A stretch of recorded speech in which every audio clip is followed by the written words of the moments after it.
If you haven't heard, the Vancouver Canadians are the hottest ticket in town. So get your tickets now at CanadiansBaseball.com because we'd hate for you to strike. Out. Joined now by the two-time skipper of Canada's team, two-time World Series champions. It's our pleasure to welcome John Gibbons to Sekeres Price. Gibby, how you doing? Welcome back to Vancouver. Oh, boys, thanks for having me on. Last time I was here, believe it or not, in 1988, it was in the Pacific Coast League. I was in Albuquerque with the Dukes, the Dodgers AAA, and we came through here. And I love the place, beautiful place. The ball didn't go anywhere. You couldn't hit a home run here, but there was just something about it was nice about this place. But so the chance to come back, it's been pretty cool. Andy Dunn's fixed that part, by the way. There are home runs that exist now in that stadium, so that's the good news. He told me that. That was smart. We knew that's why he's got the Giants. Yeah. That's a smart guy. Yeah, absolutely. Hey, we know you're a rock star in Seattle. Are you a rock star in Vancouver yet? Have you been able to tell? Me? I don't. Do I want to be a rock star in Seattle, for crying out loud? Well, it's famous for rock stars. So every time the Blue Jays went through there, I can remember fans on the top of the dugout hoping to see Gibby, hoping to get an autograph and picture. It was incredible what happened down there. And it was like a home game. And you see everybody be walking around town. And they go to the park, and it was like it was so cool. But everybody out west here could get a chance to go see their team and. I miss that. I'm sure I think it's still like that. But it was. I don't think you're not going to find that anywhere else in Major League Baseball. You're really not. Rockstar, I'm not so sure, man. But maybe a circus animal, but not a rock star. Go ahead, Blake. I was gonna say there's really I can only think of one team that travels like the Jays. It would be the Yankees. Obviously, the Yankees travel well no matter where they go, but not many teams have a secondary, market to go into. And the Jays sort of get that no matter where they go. And Canadian fans seem to follow them around. I'm sure you got a kick out of that when you on your first couple of go-arounds. Yeah. They show up everywhere. And it's really a big part of it, obviously, when teams start playing better, everybody wants to see them. But even before that, you got some loyal fans, and it had been so long since you had a winning team that it's like finally, you have one, and now everything just explodes. Now everywhere you go, I miss so much about those things, and the fans were tremendous. People were so good to me. So every chance I get to come back, I've been to a few different, few stops out west. It's around the prairies and things like that. And I'm going to Toronto next week. Batista's going into the was it Wall of Honor? What is it? Yes, yeah. I know what that word is, but anyway, the title of that place. But yeah, so that'll be fine. It'll be the first time I'll be back in Toronto since I left in 2018. Well, let me ask you Wall this. of Excellence. I better get that. Is it Wall of Excellence? That sounds better. That sounds better. I think that's level right. of yes. Level of excellence.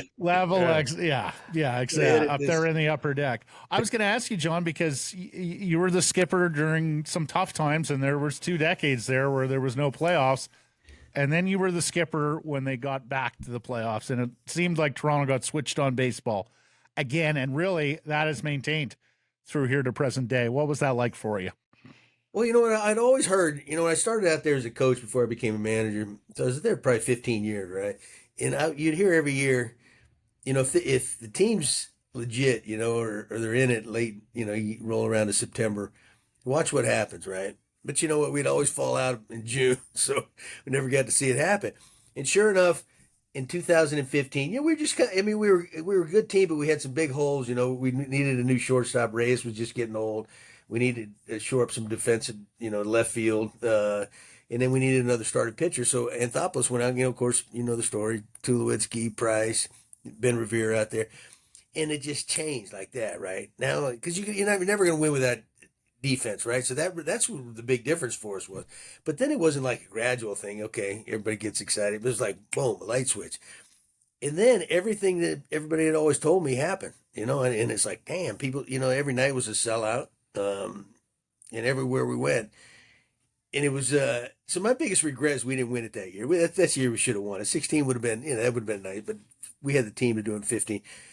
But it was amazing. You really can't. I can't describe how being a part of that was like. And then it was obvious in some of the playoff games how the enthusiasm in that place, and the dome is rocking, and it just goes to show you, if you got a whole country following one team. Mm-hmm.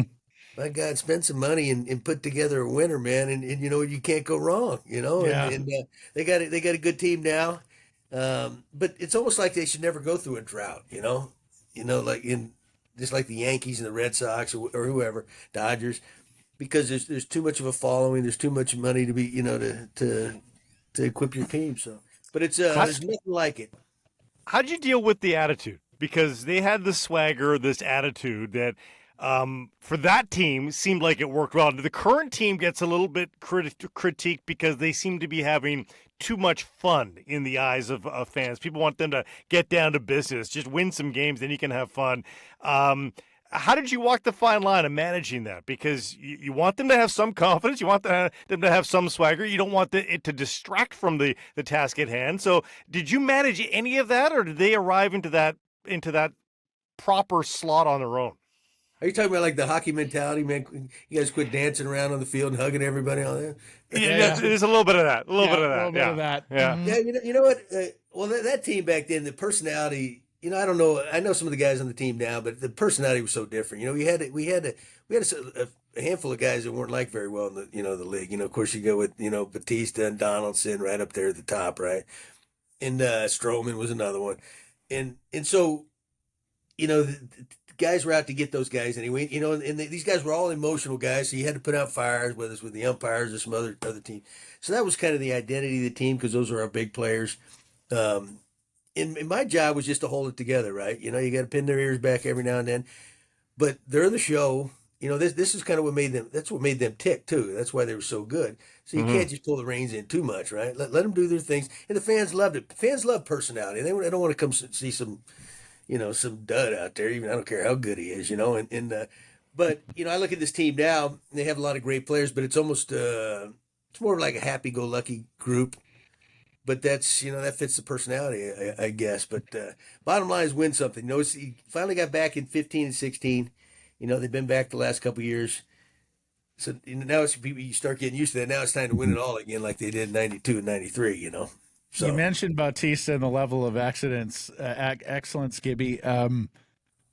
Did you see the famous bat flip as it happened? Were your eyes fixed on Jose when he flipped the bat, and what did you think of it?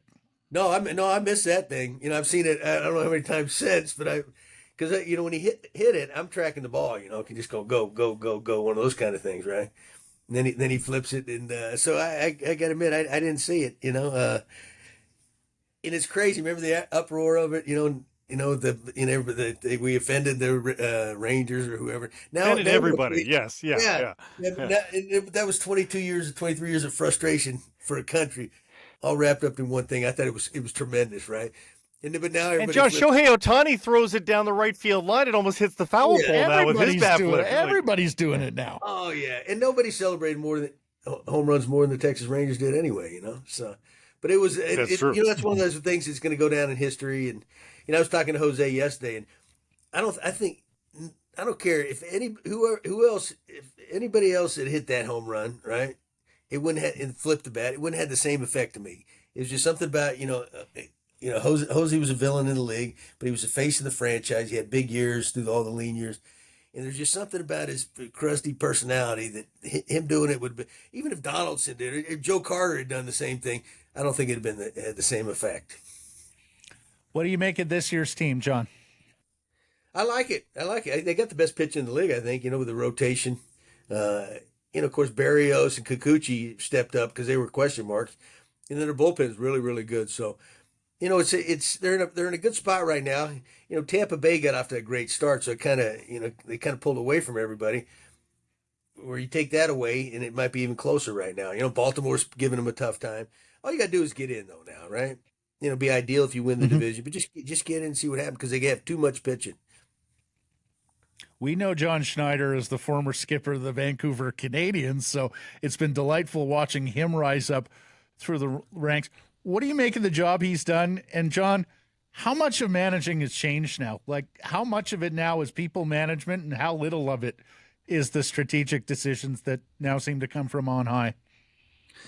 Well, you know what? I think it used to be more people management and strategic, right? You had to, you were calling the shots. Now it really they're calling the shots for you up top. That's my understanding anyway. Maybe each team's a little bit different, but that's kind of, you're not going to get a big league managing job now if you're not going to won't take your marching orders from the top. That's just a fact, like it or not, right? And then so a lot of the strategy, let's say, is taken out of your hands, and the players know it too, right? So I don't even know if you need to manage players as much as well, because they think, well, these guys aren't, they have very little say in it. And I don't mean to be negative by that, but that's just kind of the nature of the business now, But in we're talking about personalities.